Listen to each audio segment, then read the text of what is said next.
Big boss Malayalam season 7 ലൈവിനകത്ത് ഇന്ന് ബോസണ്ണൻ അവർക്ക് കൊടുത്ത ടാസ്ക് എന്ന് പറഞ്ഞാൽ റാങ്കിങ് ടാസ്ക് ആണ്. സാധാരണ ഒരു സീസണിൽ നമ്മളിങ്ങനെ സെക്കൻഡ് വീക്കിലൊന്നും ഒരു റാങ്കിങ് ടാസ്ക് കണ്ടിട്ടില്ല, അത് കുറെ കഴിഞ്ഞിട്ടാണ് കാണാറുള്ളത്.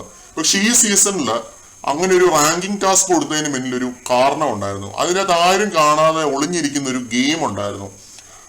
അത് ആ ഒരു ഗെയിമിന്റെ റൂൾസ് പ്രകാരം ബിഗ് ബോസ് പറഞ്ഞൊരു കാര്യം എന്ന് പറഞ്ഞാൽ ഓരോരുത്തർക്കും 19 മത്സരാർത്ഥികളുണ്ടെങ്കിൽ ഫസ്റ്റും സെക്കൻഡും ഒഴികെയുള്ള ബാക്കിയുള്ള എല്ലാവർക്കും തന്നെ 10 സെക്കൻഡ് വീതം പണിപ്പുരയ്ക്കകത്ത് പോകാനായിട്ട് സാധിക്കുമായിരുന്നു. 10 സെക്കൻഡിന്റെ ഒരു പ്രൊവിഷനാണ് ബിഗ് ബോസ് എല്ലാവർക്കും കൊടുത്തത്.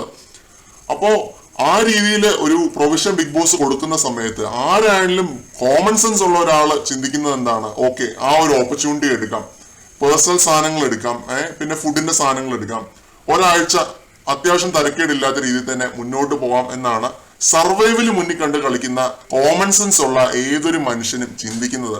പക്ഷെ ഈ സീസണിലെ മണ്ണുണ്ണികൾ എന്ന് തന്നെ വേണം പറയാനായിട്ട്.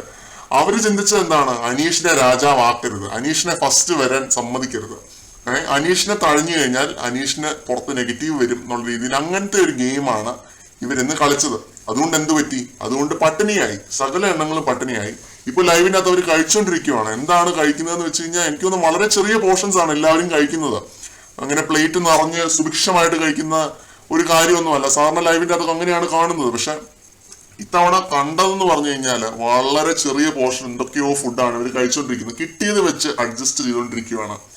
ഈ ഒരു റൂൾ എന്ന് പറഞ്ഞാൽ ബിഗ് ബോസ് ലീനിയൻസ് കാണിച്ചതാണ് ഇവരുടെ അടുത്ത്. ഓരോ മത്സരാർത്ഥിക്കും 10 സെക്കൻഡ് വീതം അകത്ത് കയറി എന്തെങ്കിലുമൊക്കെ സാധനങ്ങൾ പാവങ്ങൾ എടുത്തോട്ടെ എന്ന് ഓർത്തിട്ട് ബിഗ് ബോസ് ഒരു പ്രൊവിഷൻ കൊടുത്തതാണ്.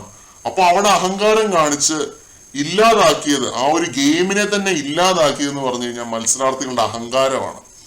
അവിടെ അനീഷ് ഒഴികെയുള്ള ബാക്കി എല്ലാവരും ഇന്ന് കളിച്ചതെന്ന് പറഞ്ഞാൽ മണ്ടൻ ഗെയിമാണ്. അനീഷ് ആ സമയത്തും പറയുന്നുണ്ട്, എന്നെ നിങ്ങൾ ഫസ്റ്റ് വിടൂ, ഞാൻ എല്ലാവർക്കും വേണ്ടിയുള്ള സാധനങ്ങൾ എടുത്തോണ്ട് വരാം.